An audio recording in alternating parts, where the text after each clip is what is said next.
இன்றைக்கி நம்ம விநாயகர் சதுர்த்தி ஸ்பெஷல் ரெசிப்பியாக கொழுக்கட்டைக்கு மேல் மாவு எப்படி ஈஸியாக அதே சமயத்தில் ரொம்ப சாஃப்டாக இங்கே பாருங்கள் நான் பிச்சு காமிக்கிறேன். அப்படியே சாஃப்டாக வரும்.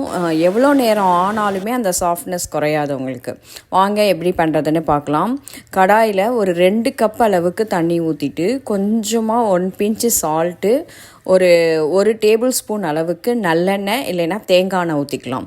நல்லா வாசனை இருக்கும். அப்போ தான் இன்றைக்கி நான் அணில் கொழுக்கட்டை மாவு தான் யூஸ் பண்ணுறேன். 1 கப்பு எடுத்து இந்த மாதிரி நல்லா கட்டிலாம் இல்லாமல் நல்லா கிளறி எடுத்துக்கோங்க. நான் இப்போ கேஸை ஆன் பண்ணவே இல்லை, வெறுமே அதை தான் கடாயில் போட்டு நல்லா மிக்ஸ் பண்ணி விட்ருக்கேன். இப்போ தான் நான் கேஸையே ஆன் பண்ணிவிட்டு மாவை கிளற ஆரம்பிக்கிறேன். இப்போ பார்த்தீங்கன்னா ஒரு மீடியம் ஃப்ளேமில் வச்சு கிளறிட்டே இருக்கணும். கைவிடாமல் ஒரு 10 நிமிஷம் கிளறிட்டே இருந்தீங்கன்னா இந்த மாதிரி நல்லா கெட்டியாகி கரண்டியோட ஒட்டி அப்படியே பந்து மாதிரி உருண்டு வரணும் மாவு. அந்த பதம் வர வரைக்கும் கைவிடாமல் கிளறிட்டே இருங்க. ஒரு 10 நிமிஷத்தில் வந்துடும் அந்த மாதிரி. இப்போ பார்த்தீங்கன்னா உங்களுக்கே தெரியும், கடாயில் ஒட்டாமல் அப்படியே பந்து மாதிரி கரண்டியை சுற்றியே வரும். இதுதான் சரியான பதம். இப்போ நீங்கள் கையை தொட்டு பார்த்தீங்கன்னா கையில் எதுவுமே ஒட்டலை, மாவு வெந்துடுச்சு.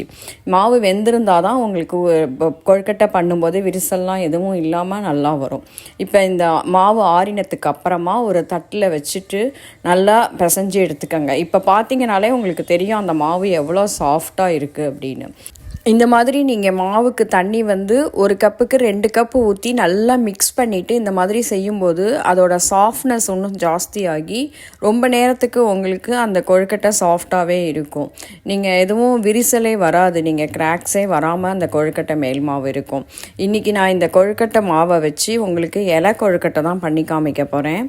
ஆல்ரெடி நம்ம சேனலில் கொழுக்கட்டை மேல் மாவு பூரணம் எல்லா வகையான பூரணம், ஃப்ரைடு மோதக், எள்ளு பூரணம், மோல்டில் எப்படி கொழுக்கட்டை ஈஸியாக பண்ணலாம், எல்லா ரெசிபீஸுமே இருக்குது. கண்டிப்பாக ரெஃபர் பண்ணி பார்த்துக்கோங்க. இப்போ இலை கொழுக்கட்டை பண்ண ஆரம்பிச்சிடலாம்.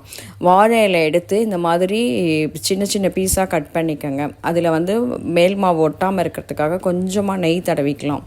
இப்போ பார்த்தீங்கன்னா சாஃப்டாக இருக்குது அந்த மாவு, கிராக்ஸே இல்லாமல் வருது பாருங்கள். நான் கையால் தான் தட்டியிருக்கேன்.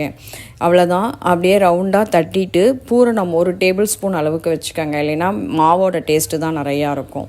அதனால் 1 டேபிள் ஸ்பூன் அளவுக்கு பூரணம் வச்சுட்டு அதை அப்படியே இலையோடு சேர்த்து மடிச்சுட்டு நம்ம இலையோடையே வேக வைக்க போகிறோம். அதனால் அப்படியே சேர்த்து மடிச்சுட்டு நான் அதோட சாஃப்ட்னஸ்க்காக உங்களுக்கு எடுத்து காமிக்கிறேன். எவ்வளோ சூப்பராக இருக்குது பாருங்கள் கொழுக்கட்டை. நெக்ஸ்ட்டு வீடியோவில் இலை கொழுக்கட்டை ரெசிபி வரும், கண்டிப்பாக மிஸ் பண்ணாமல் பாருங்கள். ஹாப்பி விநாயகர் சதுர்த்தி.